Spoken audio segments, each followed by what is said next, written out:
Innal hamdalillah nahmaduhu wa nasta'inuhu wa nastaghfiruhu wa natubu ilaih wa na'udzu billahi min sururi anfusina wa min sayyiati a'malina may yahdihillahu fala mudhillalah wa may yudlilhu fala hadiyalah. Asyhadu an la ilaha illallah wahdahu la syarikalah wa asyhadu anna Muhammadan abduhu wa rasuluhu la nabiyya ba'dah. Allahumma shalli wa sallim ala sayyidina Muhammadin salatan tabtahu biha lana futuhal arifin wa tufaqihuna biha fid din wa ala alihi wa sahbihi. Saudaraku yang dirahmati Allah, Allah mengaruniakan kita dua hal yang sangat penting dalam hidup yang perlu kita kasih nutrisi di dalamnya. Yang pertama adalah jasad dan yang kedua adalah ruh. Mari kita dengarkan ceramah berikut ini, apa saja nutrisi yang perlu kita berikan kepada kedua hal ini, yaitu jasad dan ruh kita. Semoga bermanfaat.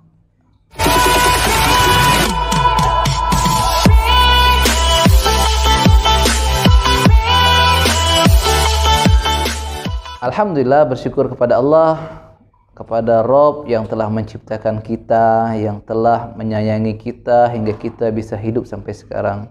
Salawat serta salam kita limpahkan kepada Nabi Muhammad SAW. Saudaraku yang dirahmati Allah, jasad dan ruh merupakan dua hal yang melekat dalam diri kita, dan dua hal ini perlu kita berikan nutrisi dan kebaikan kepadanya. Yang pertama untuk jasad kita, seperti kita ketahui jasad ini adalah sesuatu yang Allah berikan nampak fisik kita seperti ini. Sedangkan ruh itu tidak nampak, tidak kelihatan. Jasad perlu kita berikan kesehatan dan nutrisinya. Apa saja nutrisi untuk jasad kita? Yang pertama, kita beraktivitas seperti biasa, olahraga, ya, menjaga pikiran tetap tenang, makan yang seimbang, yang sehat, tidak berlebihan dalam makan, ya. Kemudian kita juga bisa berpuasa Senin Kamis, berpuasa Daud, dan berpuasa sunnah-sunnah yang lain. Itu akan memberikan kesehatan untuk jasad kita. Dan juga yang tidak kalah pentingnya adalah bagaimana kita memberikan nutrisi untuk ruh kita, hati kita. Karena yang sebenar-benarnya hidup itu adalah ruh kita. Coba kita lihat, ada orang yang meninggal dunia, jasadnya ada tapi ruhnya tidak ada. Kita sudah disebut sebagai orang yang mati, sudah meninggal dunia. Sedangkan ruhnya tetap ada tapi sudah diambil oleh Allah Subhanahu wa taala. Makanya kita perlu sekali seimbang, bagaimana bukan hanya jasad yang kita kasih nutrisi, makan-makan yang sehat, tapi juga hati kita kasih makanan yang sehat. Apa nutrisi hati untuk kita? Yang pertama, bacalah Al-Quran, karena Al-Quran ini adalah sesuatu yang sangat penting, mukjizat dari Allah Subhanahu wa taala kepada Rasulullah yang sampai sekarang masih ada. Al-Quran itu nur, cahaya untuk kita, cahaya untuk hati kita, untuk ruh kita. Al-Quran juga sebagai penghapus dosa-dosa yang melekat di hati kita itu. Karena sekali kita melakukan dosa, itu akan ada titik hitam di hati kita. Makanya kita membaca Al-Quran itu akan membersihkan kotoran-kotoran yang ada di hati kita. Kemudian yang berikutnya, nutrisi yang perlu kita lakukan adalah solat.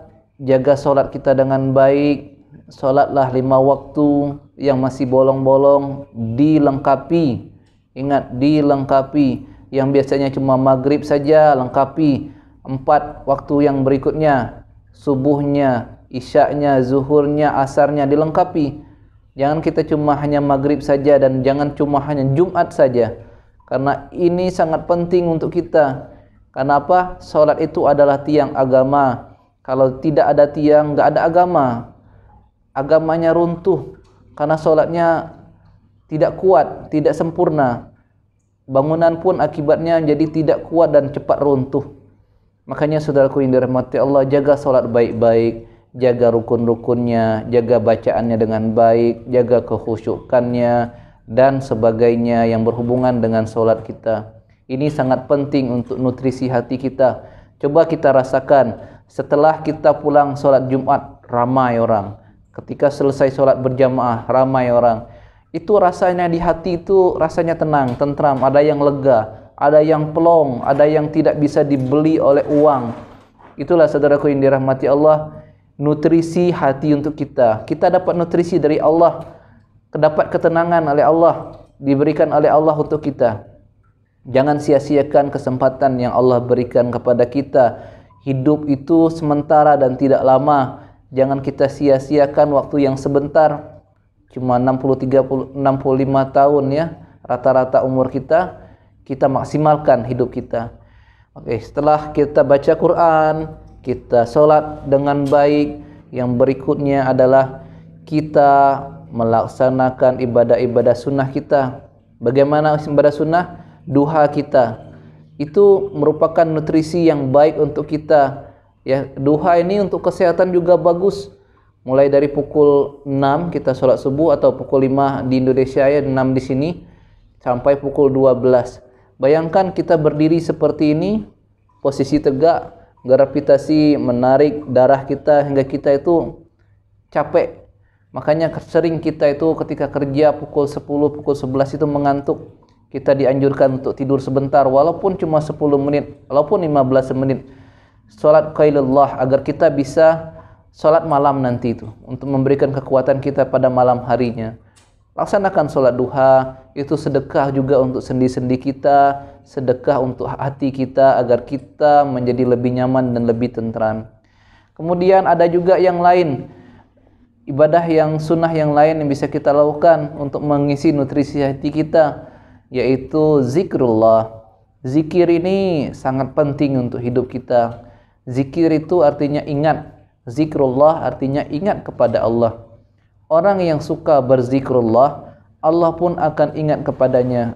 Orang yang ingat kepada Allah, Allah akan ingat kepadanya. Orang yang ingat kepada Allah dalam keadaan berjalan, Allah ingat kepadanya dalam keadaan berlari. Maksudnya ketika kita ingat kepada Allah, Allah pun makin ingat kepada kita. Itu saudaraku yang dirahmati Allah. Jadi zikrullah itu sangat mudah kita lakukan sebenarnya, tapi dalam pelaksanaannya berat karena godaan setannya itu besar. Ketika kita naik mobil ya, lagi drive, lagi menyetir, kita bisa zikrullah, la ilaha illallah, la ilaha illallah, la ilaha illallah. Dan sampai suatu saat kita, misalkan kita meninggal dunia, kita akan dimudahkan oleh Allah untuk mengucapkan kalimat la ilaha illallah. Barang siapa yang mengucapkan kalimat la ilaha illallah di akhir hayatnya, dakhalal jannah, masuk kita ke dalam surga Allah. Makanya kita juga bisa memperbanyak zikir kita untuk memberi nutrisi hati kita. Jadi banyak zikir-zikir yang dianjurkan. Kita bisa baca subhanallah, walhamdulillah, Allahu akbar, astaghfirullahalazim, itu zikir juga. Subhanallah zikir, alhamdulillah berzikir kepada Allah. Dan sebenarnya konsep semua dalam hidup itu ketika kita ingat Allah, itu zikrullah. Contoh, kita melakukan kerjaan kita mengharapkan ridha Allah, kita ingat ada Allahnya, kerjaan kita menjadi zikrullah. Ketika kita membantu orang lain, yang menolong dengan semampu kita, bukan mengharapkan balasan dari oleh orang lain, tapi kita mengharapkan ridha Allah, itu sudah zikrullah. Jadi zikrullah baik lisan maupun perbuatan kita bisa bernilai zikrullah dengan syarat kita ingat kepada Allah. Ada orang yang mengucapkan la ilaha illallah tapi hatinya bukan la ilaha illallah, cuma sekedar ucapan. Ada juga orang yang melakukan perbuatan tidak mengingat kepada Allah, itu tidak dinilai zikir. Tapi kalau kita bernilai zikir yang sebenar-benarnya adalah bagaimana kita berzikir baik lisan maupun perbuatan kita, hati ingat kepada Allah. Saudaraku yang dirahmati Allah, selain itu banyak hal yang bisa kita memberikan nutrisi untuk hati kita. Ya, banyak-banyaklah kita mengingat mati. Karena dengan mengingat mati ini, itu sebaik-baik nasihat untuk kita. Karena kita tidak lama hidup di dunia, kita hidupnya cuma sebentar, dan yang sebenar ini akan menentukan hidup kita yang selama-lamanya. Mati itu awalnya hidup. Nah, kalau orang paham, mati itu awalnya hidup. Kenapa? Karena mati itu pintu awal kita hidup itu adalah kematian kita yang di dunia ini. Setelah itu ruh kita akan ditarik oleh Allah, akan diambil oleh Allah, dan kita akan mengalami sesuatu yang luar biasa. Apakah nikmat kubur, apakah azab kubur.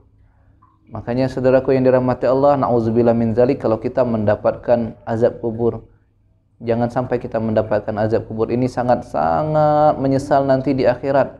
Karena di akhirat ketika dikubur sudah disiksa, di akhirat pun nanti akan disiksa. Ketika dikubur mendapat nikmat, insyaallah di akhirat pun di surga Allah. Makanya jangan sampai kita menderita nanti di akhirat nanti. Umar bin Khattab itu menangis luar biasa ketika dia mendengar siksa kubur. Ditanya, mengapa engkau begitu menangis ketika diceritakan tentang azab kubur, tapi diceritakan tentang azab akhirat engkau tidak menangis? Ya, karena pintu awalnya kita di akhirat kelak, ya di sini pintu awalnya. Kita masuk ke surga atau di neraka, ya di sini, di kubur ini.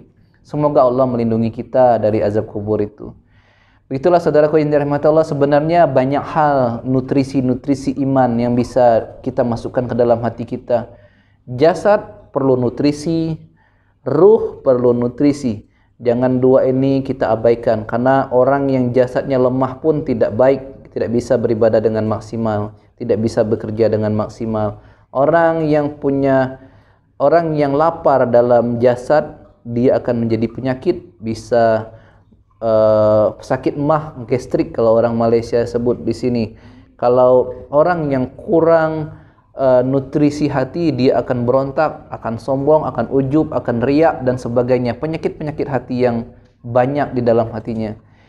Semoga Allah melindungi kita semua, menjaga hati kita agar tetap ingat kepada Allah, menjadikan kita sehat, baik jasad maupun ruh kita. Semoga bermanfaat. Subhanallah bihamdihi, subhanakallah bihamdika, asyhadu an la ilaha illa anta, astaghfiruka wa atubu ilaik. Assalamualaikum warahmatullahi wabarakatuh.